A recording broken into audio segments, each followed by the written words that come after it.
अस्सलाम वालेकुम। उम्मीद है आप तमाम लोग खैरियत से होंगे। मौसम मेहदी एक बार फिर आपकी खिदमत में हाजिर है। सबसे पहले तो आप तमाम लोगों का बेहद शुक्रिया कि जिस तरह आप हमारी वीडियोस को पसंद कर रहे हैं, लाइक कर रहे हैं, शेयर कर रहे हैं और अपनी राय का इजहार भी कर रहे हैं। तो कुछ बात करेंगे कल प्रेस कॉन्फ्रेंस की नजम सेठी साहब ने, और आज कहा जा रहा है कि दूसरी मीटिंग होगी। कल की प्रेस कॉन्फ्रेंस के हवाले से कुछ आप लोगों को बताएं और कुछ अंदर की खबरें ये हैं कि जिस तरह आपने सुना कि दो टोक अल्फाज में उन्होंने कह दिया कि कोचेस की भी छुट्टी होने वाली है, और हमने आपको ये पहले ही बता दिया था कि ये सीरीज न्यूजीलैंड का जो दौरा है पाकिस्तान का, वो सीरीज हमारे कोचेस की आखिरी सीरीज होगी। सकलैन मुश्ताक साहब इस्लामाबाद में जाके अपने रियल एस्टेट का काम करेंगे।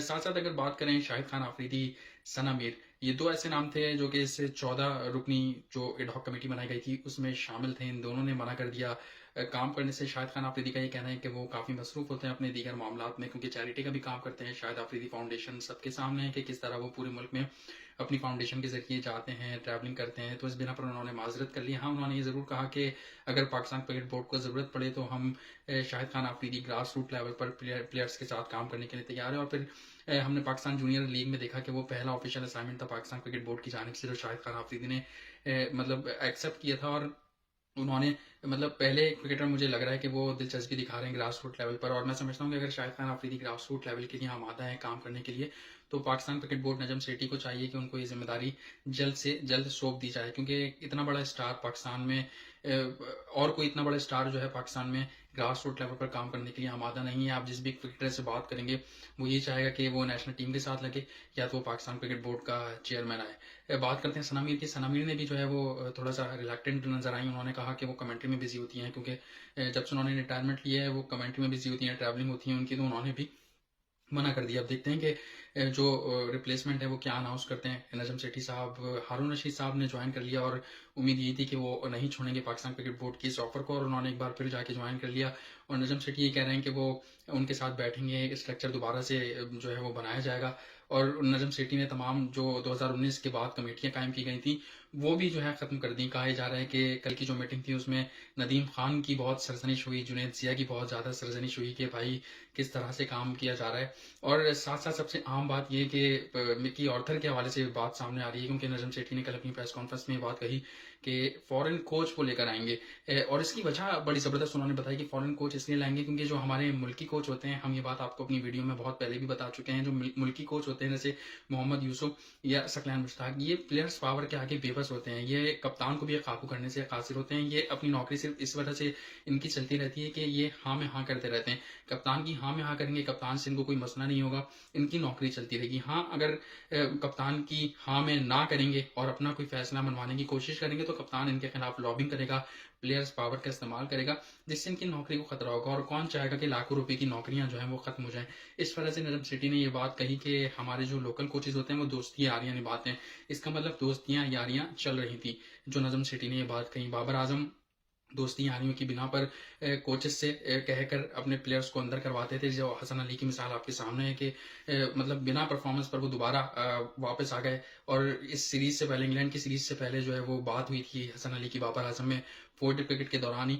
वो पिक्चर्स भी आपने देखी होंगी। तो उसका नतीजा है कि हसन अली को वापस स्क्वाड में शामिल कर लिया गया बाबर आजम की तरफ से। दूसरी बात यह कि मेरी जहन में ये बात आती है कि अगर नजम सेठी साहब भी कह रहे हैं कि जो हमारे मुल्की कोचेज हैं वो दोस्तियां करते हैं, यारियां करते हैं, तो फिर अगर सिलेक्टर की बात है तो सिलेक्टर्स भी तो फिर हमारे मुल्की होते हैं।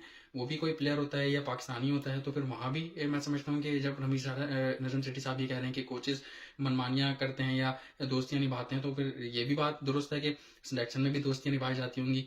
खैर, ये कल्चर है। ये बात भी कहीं नजम सेठी ने कि कल्चर है पाकिस्तान का और हम जानते हैं ये ऐसा होता है, और ऐसा कोई भी एक क्रिकेट बोर्ड का चेयरमैन आ जाए वो ये कल्चर खत्म नहीं कर सकता। सिलेक्टर्स की जहां तक बात है तो सिलेक्टर के लिए एक बार फिर इंजमाम उल हक से रब्ता करने की कोशिश की गई है नजम सेठी की जानिब से।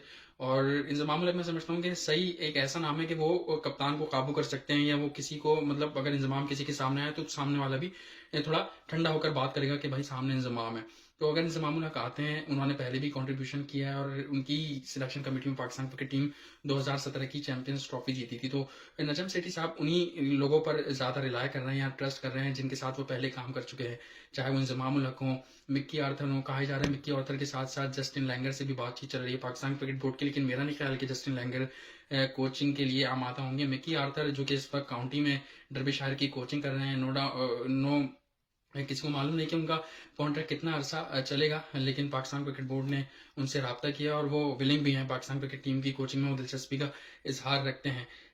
पुराने क्रिकेटर्स भी वापस आ सकते हैं। सरफराज अहमद की जहां तक बात है, मे भी उनके लिए भी दरवाजे खुल जाएं, क्योंकि आज कप्तानी का सवाल हुआ नजम सेठी साहब से और उन्होंने ये बात की कि भाई कप्तानी के लिए थोड़ा सा सेफ खेल गए सेठी साहब। उन्होंने कहा कि कप्तानी के लिए हम क्रिकेटर्स को हायर करेंगे, क्योंकि मैं एक्सपर्ट नहीं हूँ। जाहिर है ये बात मानना ही बड़ी बात है कि मैं एक्सपर्ट नहीं हूँ और मैं एक एडमिनिस्ट्रेटर हूँ। जब मैं क्रिकेट एक्सपर्ट्स को हायर करूंगा तो आप उनसे सवाल कीजिएगा कि पाकिस्तान क्रिकेट टीम की सिलेक्शन में क्या कमी रह गई है, पाकिस्तान क्रिकेट टीम का जो कप्तान है वो तीनों फॉर्मेट में अलग होना चाहिए या नहीं। लेकिन एक मैसेज मैं आपको बता दूं कि एक फॉर्मेट की कप्तानी यानी टेस्ट टीम की कप्तानी बाबर आजम के हाथ से जाने वाली है और इसका बहुत जल्द आप ऐलान देखेंगे कि नजम सेठी की जो भी चेयरमैन, जो भी सिलेक्शन कमेटी आएगी या जो भी क्रिकेटर्स पाकिस्तान क्रिकेट बोर्ड में आएंगे, वो इस बात का ऐलान करेंगे कि बाबर आजम के हाथ से कप्तानी जाएगी।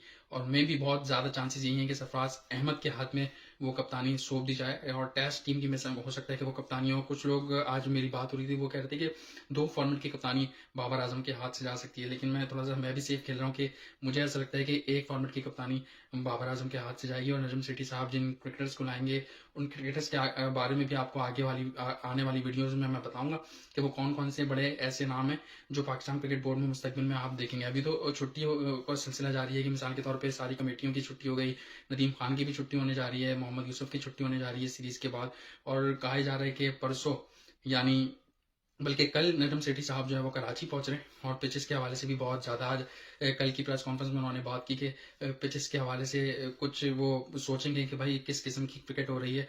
और एक साबिक कप्तान के नाक के नीचे ये सब होता रहा कि विकेट्स ऐसी बनाई गई कि 2 डिमेरिट्स पॉइंट्स मिल गए आईसीसी की जानिब से। और उन्होंने शकील शेख साहब का नाम लेकर कहा कि शकील शेख साहब डायमंड क्रिकेट ग्राउंड में बहुत अच्छी पिचेस बनाते हैं, विकेट्स बनाते हैं, तो मैं इनको कराची भेजूंगा। खैर ये एक बात मुझे मजाक लग रही है, लेकिन इस हवाले से सोचेंगे रमीज राजा साहब, जैसे पाकिस्तान सुपर लीग में अपने फैंस को उन्होंने खुशखबरी दी कि भाई वो कोई चाहते हैं कि कोयटा में भी मैचेस हों, जो कि कोयटा ग्लैडिएटर्स ये बात कहती आई है और कोयटा के जो लोग हैं वो इस बात का शिकवा करते आए हैं कि कोयटा ग्लैडिएटर्स के जो मैचेस हैं वो कोयटा में क्यों नहीं रखवाए जाते। बड़ा मुश्किल टास्क होगा, लेकिन हमारी सिक्योरिटी के साथ मिलकर नजम सेठी साहब इसको पूरा करने की भरपूर कोशिश करेंगे इस पाकिस्तान सुपर लीग के एडिशन 8 में।